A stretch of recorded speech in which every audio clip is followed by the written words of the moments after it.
Boa noite a todos, é um prazer estar com vocês de novo, mais uma vez. E continuando a nossa série de mensagens da carta do apóstolo Paulo aos Coríntios, nós vamos conversar sobre alguns assuntos, sobre 3 assuntos hoje.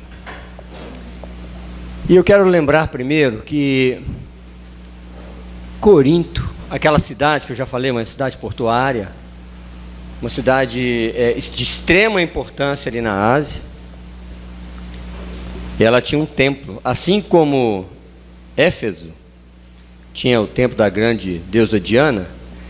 Em Corinto havia um templo da deusa Afrodite, a deusa do amor, e o assunto vai encostar nisto.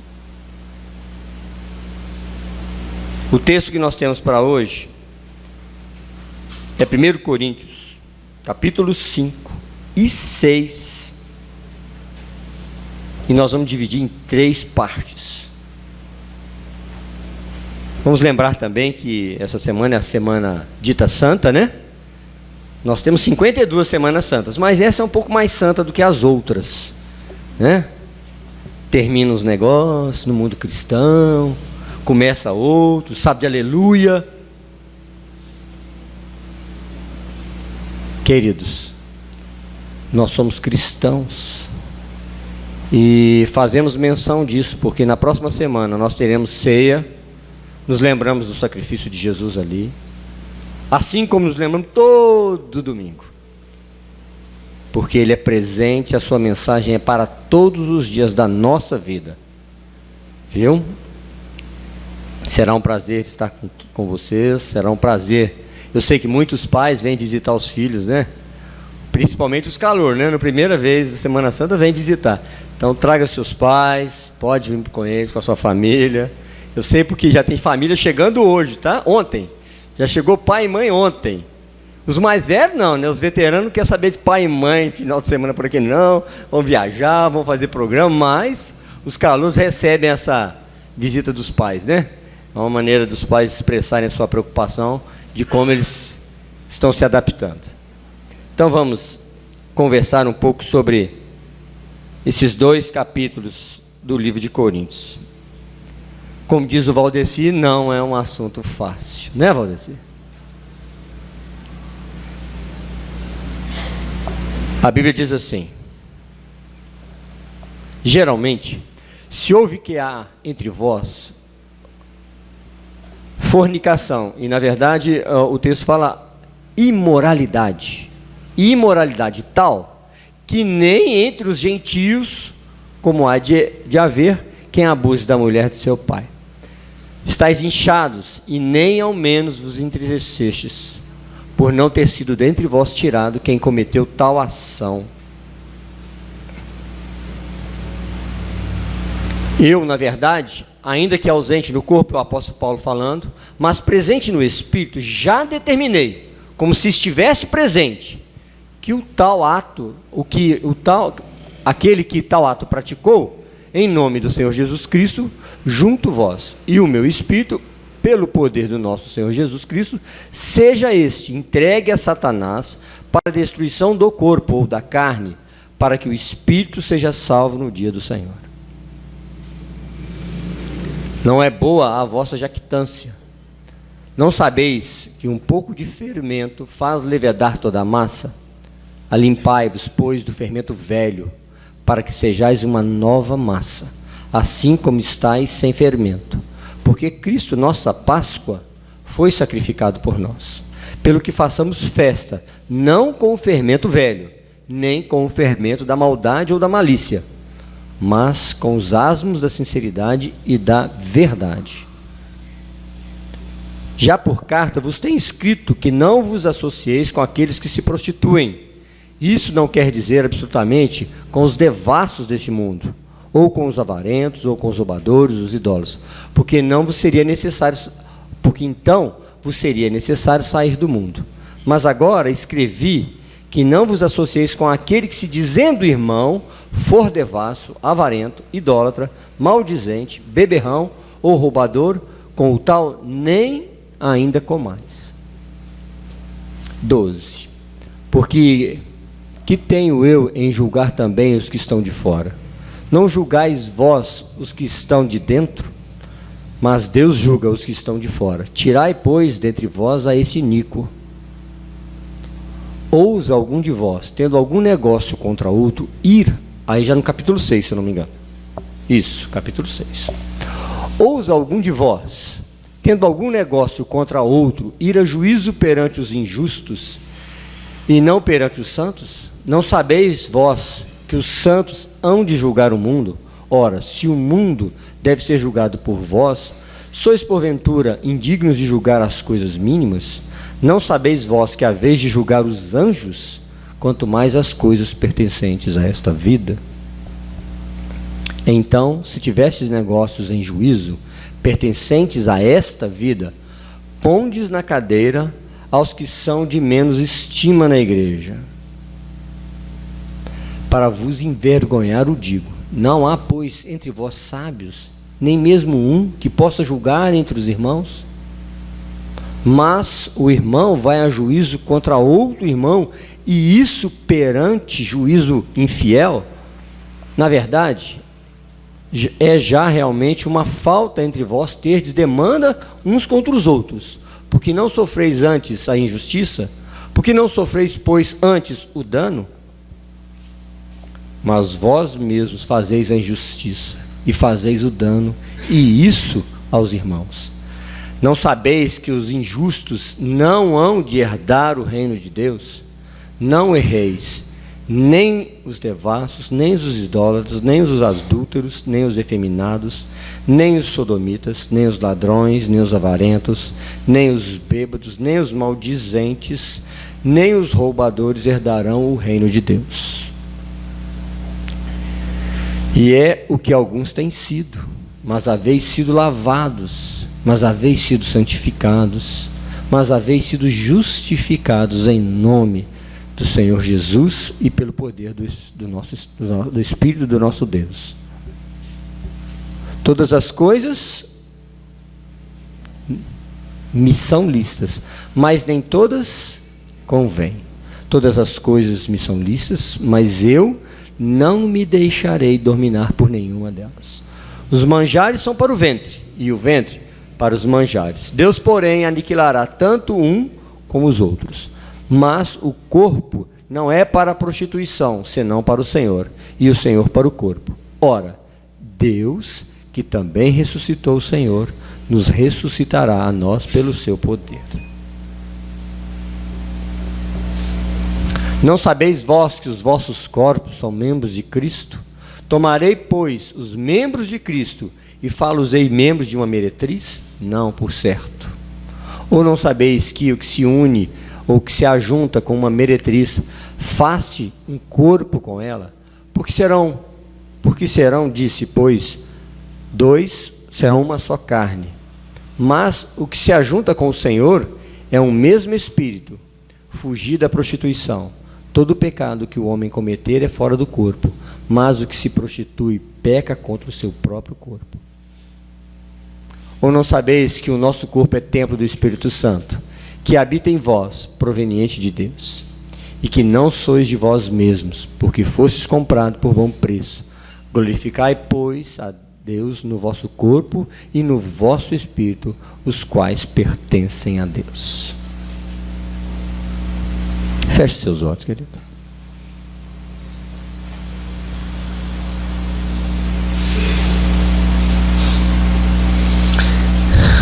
Senhor Deus, nós colocamos as nossas vidas como igreja diante do Senhor, como povo do Senhor.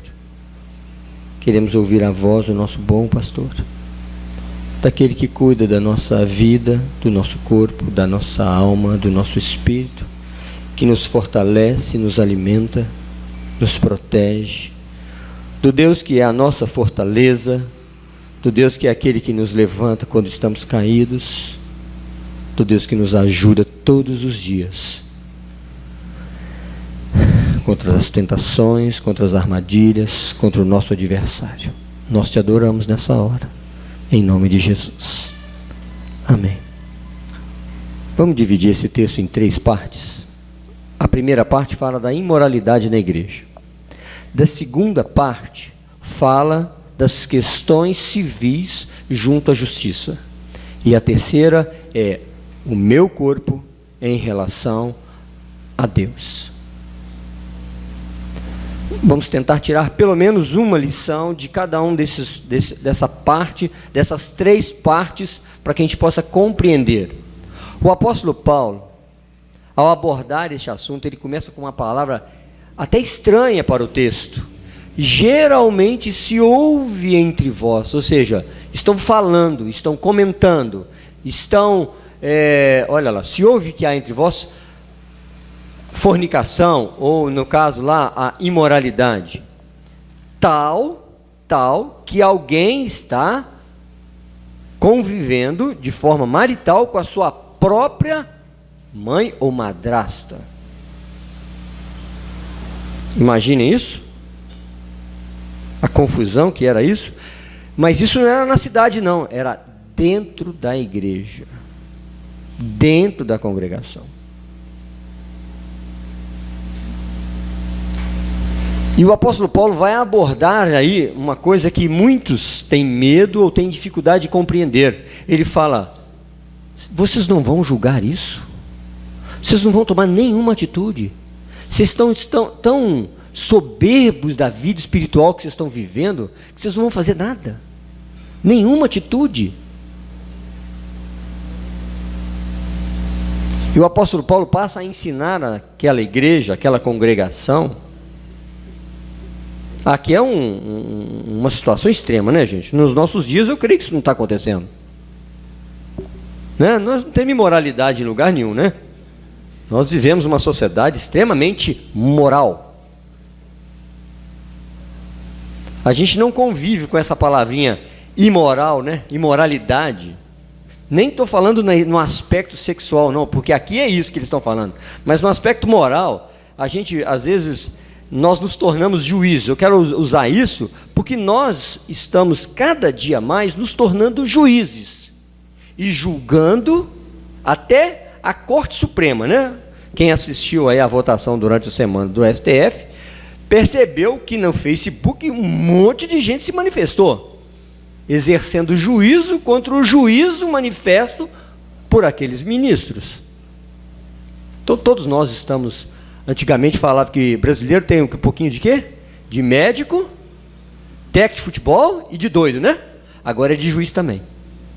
Então a quarta faceta do brasileiro é saber um pouco sobre juiz, julgar as coisas. E aqui Paulo está abordando esse assunto. Vocês sabem tanta coisa, vocês são tão da bênção, uma igreja tão abençoada, e não saber julgar as coisas menores, as coisas que estão acontecendo aí no meio de vocês, imoralidade sexual a tal ponto de alguém conviver com a própria madrasta ou mãe. O texto não deixa claro se é mãe ou se é madrasta, fala que é a mulher do pai dele.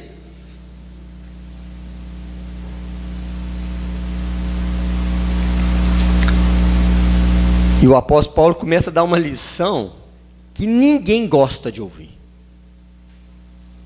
Porque nós olhamos para o Supremo Tribunal Federal como a elite do juízo, não é assim? A excelência dos homens escolhidos para exercer aquela função, não é? O apóstolo Paulo fala: não, gente, vocês vão escolher quem não entende nada do que está acontecendo, os menos importantes. Está no texto, quer ver? Se você subir ali, você vai ver. Ele fala assim: olha, escolham pessoas. Pode passar mais outro texto para mim? O versículo? Versículo 8. Deixa eu ver se é 8 mesmo. Aqui as letrinhas estão miudinhas. Não, 5. Vamos ver se é isso mesmo. 5, 6. Vai lá.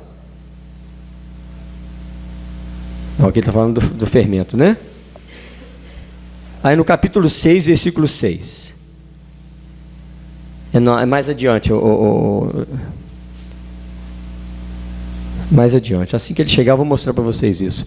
Ele fala assim: escolham as pessoas menos importantes.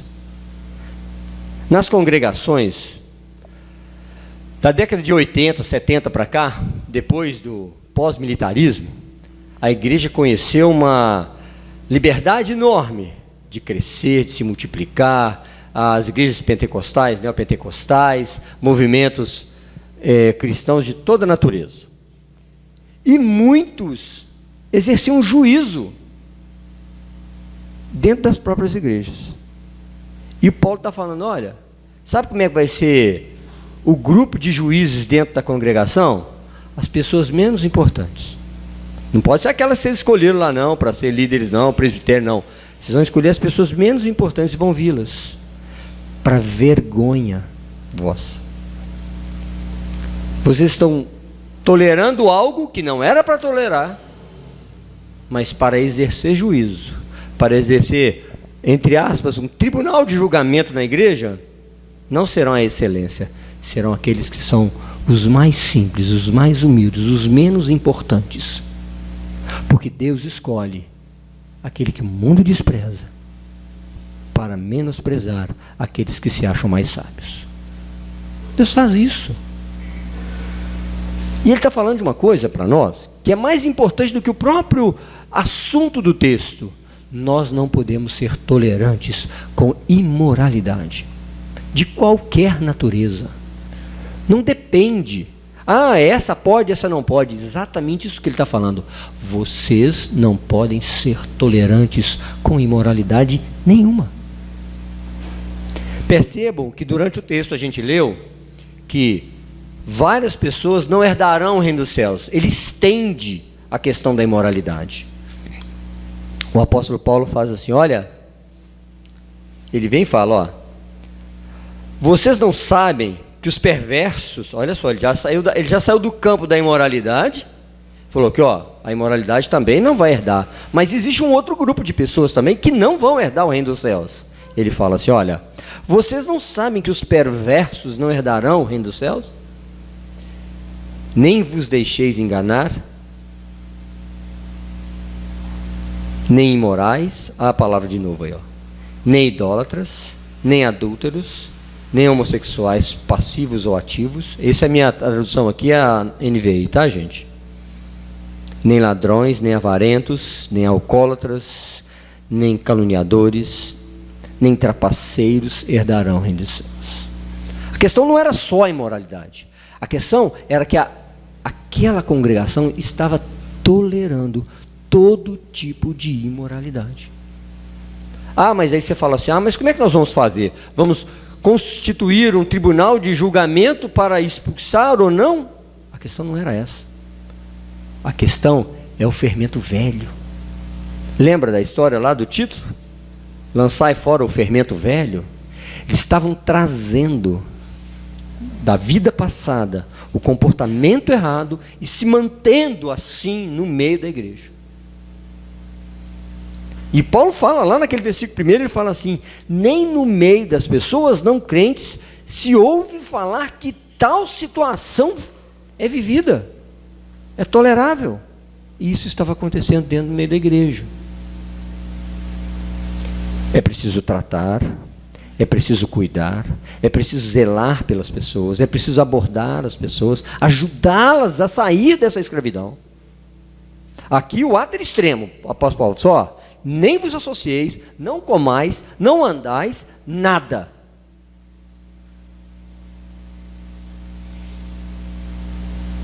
O apóstolo Paulo aqui nem fala da chance de acerto, por causa da tolerância da igreja, porque era vergonha tratar desse assunto. Porém, nós sabemos claramente que o evangelho era para curar, transformar, libertar, alterar o curso da nossa vida. Por isso nós usamos uma palavrinha-chave, conversão, mudança de direção. Jesus mesmo falou, vai você lá e aborda. Se não mudar, vai lá e aborda junto com outra pessoa. Vai lá e tenta, ajuda, busca. E ele ainda fala uma coisa linda lá no Evangelho de Mateus. Ele fala assim, olha, se teu irmão te aceitar, te abordar, salvaste o teu irmão. Salvaste. Levaste salvação, mudança total. O apóstolo Paulo fala aqui com tanto rigor, aqui nessa hora, com essas pessoas. A carta tem muito rigor. Ele fala que é para entregar para Satanás, entregar para o adversário. para salvar o espírito. Talvez a gente não compreenda como é que é isso, como é que funciona isso. Mas o apóstolo Paulo estava sendo radical em relação a esta específica situação naquela igreja.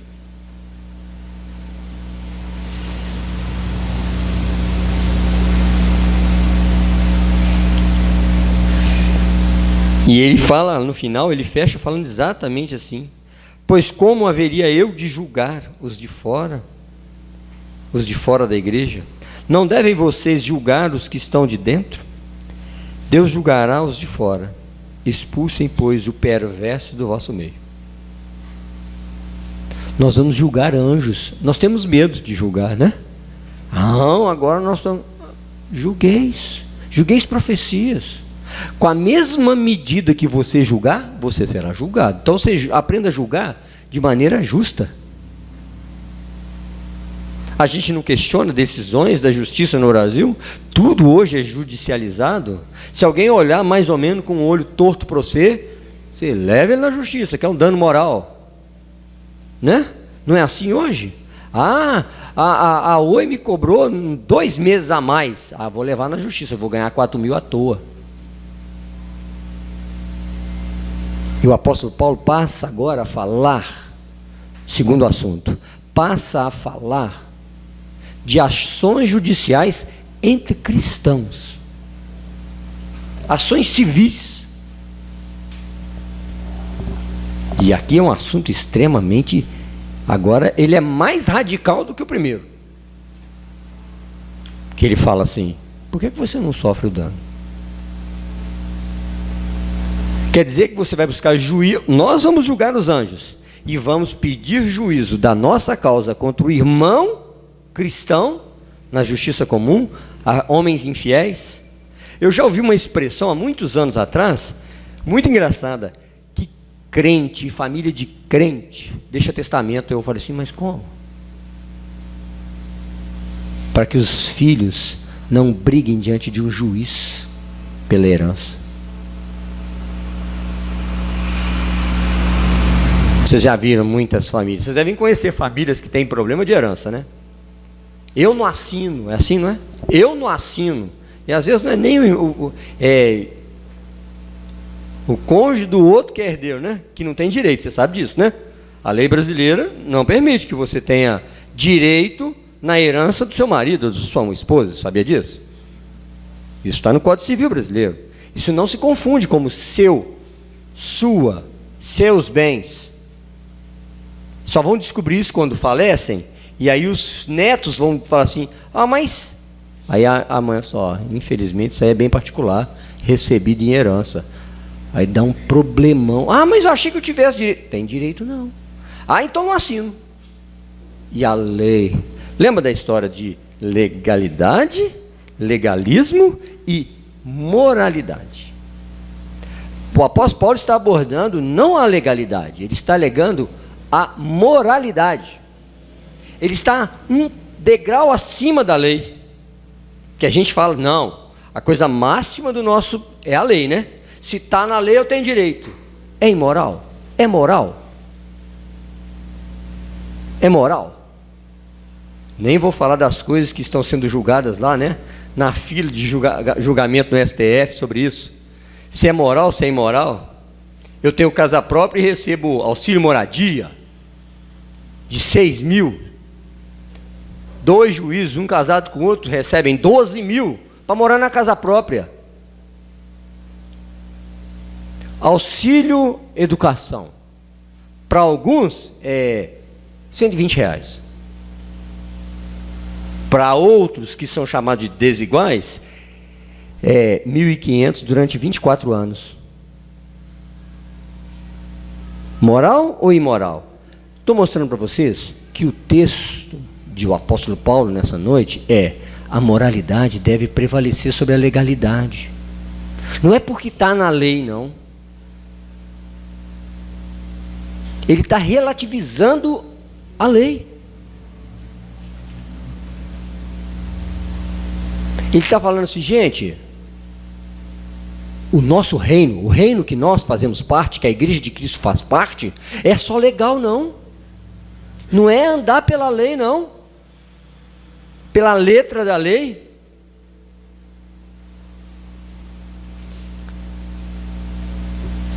E ele fala assim, olha, você que tem uma causa na justiça contra seu irmão, vergonha.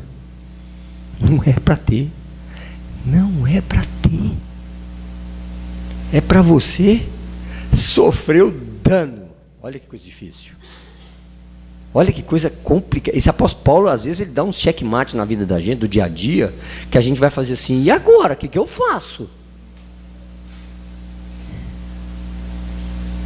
O que eu faço como cristão nesse negócio? E ele dá um checkmate, ele aperta, parece que ele usa um torniquete e vai apertando, parece que a perna vai pular fora, mas ele aperta, ele fala, gente, de que mundo sois? De que reino sois? A quem vocês estão servindo?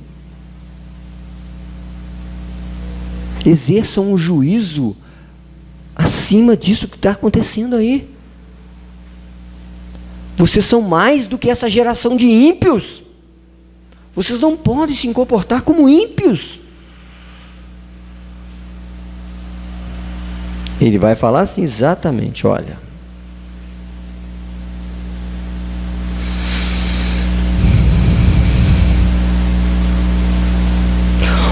O fato de haver litígio entre vocês já significa uma completa derrota.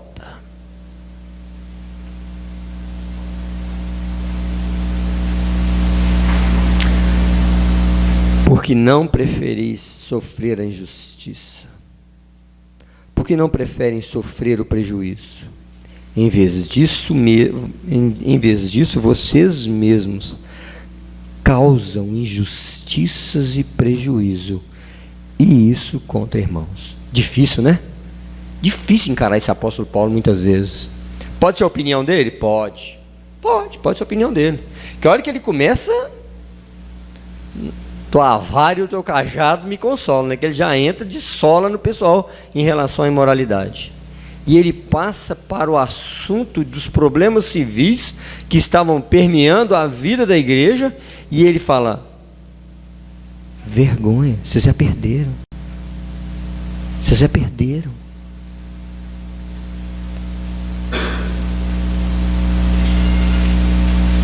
E o terceiro assunto que ele vai tocar: perigo da imoralidade pessoal. A minha relação pessoal como parte do corpo de Cristo. E ele fala uma coisa interessante, ele fala assim, aquele que peca contra o corpo,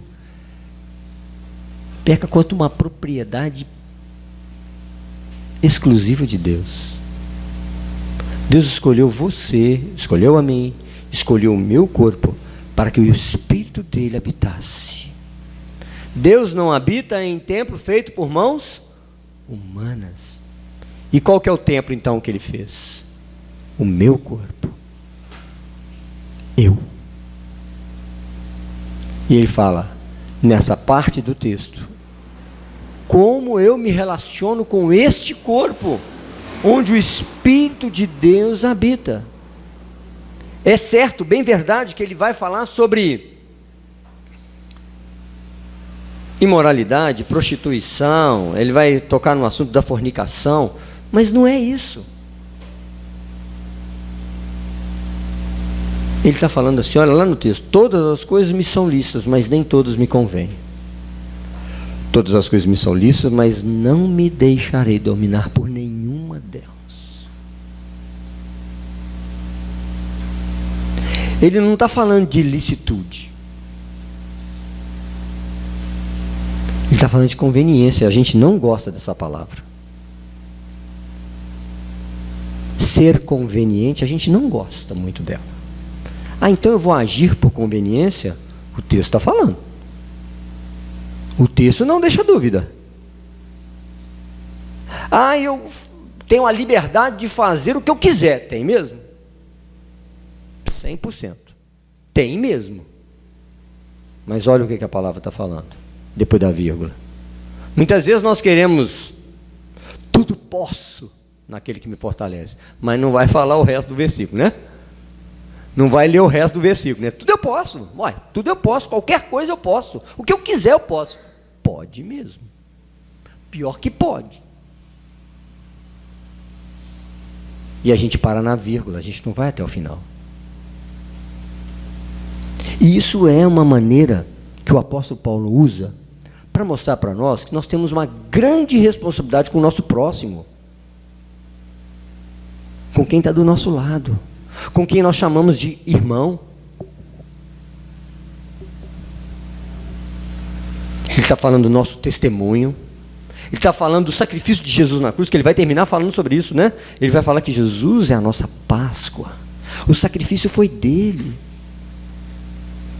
Fomos comprados por bom preço. Você está achando que você saiu de graça? Saiu não. Você acha que você tem código de barra? Tem código de barra e o preço é caro. Foi muito caro passar no leitor de código de barra da cruz. Foi muito caro você e eu, cada um de nós, porque nós temos muito valor para Deus. Porque ao entregar seu filho ali na cruz, naquele sacrifício quase que insano, gente, a gente não tem ideia. A gente fura o dedo numa agulhinha, né? Quem é que é doador de sangue aqui? Eu doei uma vez, eu quase que eu morri com aquele negócio daquela agulha esquisita, aquela agulha grossona, parece uma tubinho de caneta Bic, cortada assim, porque ela é bem grossinha, né, Paulo? Ela é bem chatinha, né? Mas a gente vai, né? A gente vai. Aquele negócio é... A gente esbarra o dedo na ponta da agulha, dá um salto, pula, dá um... Vocês têm ideia do que é bater um prego no meio dos seus dois pulsos aqui, entre os dois? Os ossos do pulso. Atravessar. E dizem que os pregos romanos eram mal feitos, quadrado, porque não dá para fazer bonitinho igual os de hoje, né? Um 18x30, fininho, brilhante, antioxidável, vai estar problema, não vai gangrenar, não ter problema. Aqueles pregão quadrado, né? Chapado. Atravessar os ossos do pé, dá para vocês entenderem o que está acontecendo? A gente não sente dor nenhuma não, né? A gente não pensa no sacrifício de Jesus pela parte dolorida do sacrifício de Jesus, da compra que ele fez da gente, o preço de dor que foi feito. É o que Paulo está falando. Vocês têm que pensar nessas coisas. Vocês têm que refletir que vocês foram comprados por bom preço. Houve um preço, o céu se fechou, gente. A Bíblia diz que ao meio-dia se tornou noite. A terra tremeu por causa desse sacrifício, por causa dessa compra através do sacrifício de Jesus. E essas coisas no meio da igreja que estavam rolando, acontecendo, imoralidade, prostituição, mentira, litígio, dissensões, de uma igreja extremamente abençoada. Coisa esquisita, né? Bênção misturado com maldição, que coisa estranha.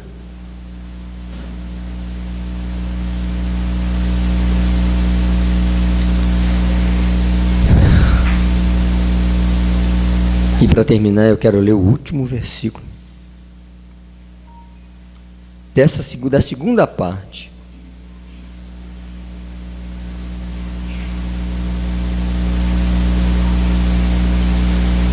Mas vocês foram lavados, santificados e justificados em nome do Senhor e no Espírito do nosso Deus. Guarde isso nessa noite. Você foi lavado, santificado. Está ali?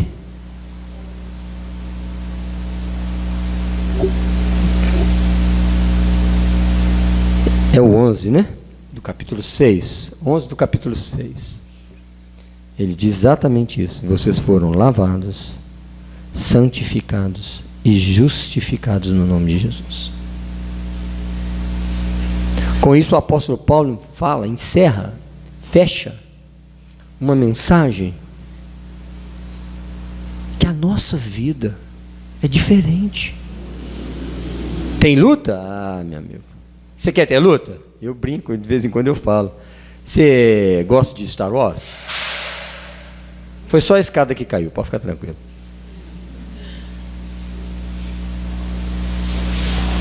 Você gosta de Star Wars? Quer viver uma guerra nas estrelas? Vire crente. Vire crente. Você vai encontrar o Darth Vader na rua e direto. Você está achando que é brincadeira? É sério. Acha uma princesa Leia para você casar? É batalha total. É inimigo. Ué. A gente vive uma guerra nas estrelas. Nós vivemos, os crentes vivem. Porque é o céu e a terra. O negócio pega pesado. É céu e inferno. É luta pesada. Mas a gente está preparado. E a palavra é bem simplesinha. Você foi lavado no sangue do Cordeiro. Você foi santificado pela ação do Espírito Santo. E principalmente justificado pelo nosso Deus e pelo seu Espírito. Amém? Feche seus olhos. Ore ao Senhor agora. Vou te pedir para você orar. Para que você entenda ou você perceba que Deus fez tudo por você. E que você pode continuar crendo nele e se fortalecendo no Senhor e na sua palavra. Oh Deus, santo é o Senhor. Vou chamar o grupo de louvor.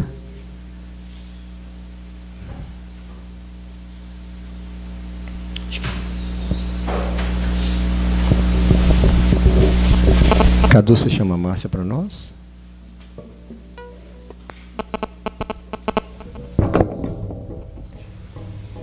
Vou pedir à igreja para ficar de pé. Vamos orar mais uma vez. Nós vamos encerrar louvando e adorando ao nosso Deus. Que Deus levante sobre ti o seu rosto e te dê a paz, querido. Assim como Moisés sempre ministrava, né, ao despedir do povo para mandar para a sua tenda. Que Deus levante sobre ti, tenha misericórdia de ti. E levante o seu rosto sobre ti e te dê a paz. Que te dê uma semana de bênção, que você não esqueça, que ela seja diferente cada vez que você abre a sua semana, que ela seja uma semana diferente. Que você tenha um coração fortalecido, um espírito fortalecido, saiba tomar sábias decisões diante de Deus, diante da sua vida, no seu caminhar. Queremos ver você crescendo, querendo você maduro espiritualmente, enfrentando as dificuldades. Na hora que você tiver, não estou aguentando, grita socorro, porque o meu socorro veio do Senhor, que fez os céus e a terra. Feche seus olhos.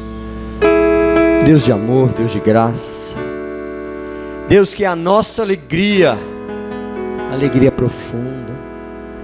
Deus que está conosco no vale e na rocha, aquele que não nos abandona, Senhor, ainda que andemos no vale da sombra da morte, o Senhor está conosco todos os dias.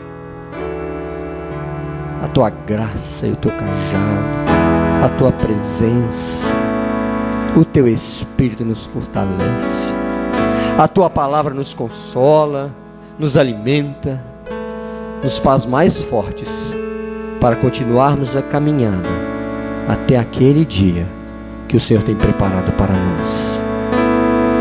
Que a graça do Senhor Jesus, que o amor de Deus e a presença, a comunhão, direção do Espírito do Senhor seja com todos nós, com toda a igreja, com todos aqueles que nessa noite se reuniram nesta cidade, em todo lugar sobre a face da terra, para declarar que Jesus Cristo está vivo e que é Senhor sobre todos, vivos e mortos, e há de julgar a todos segundo o seu beneplácito. Amém, amém.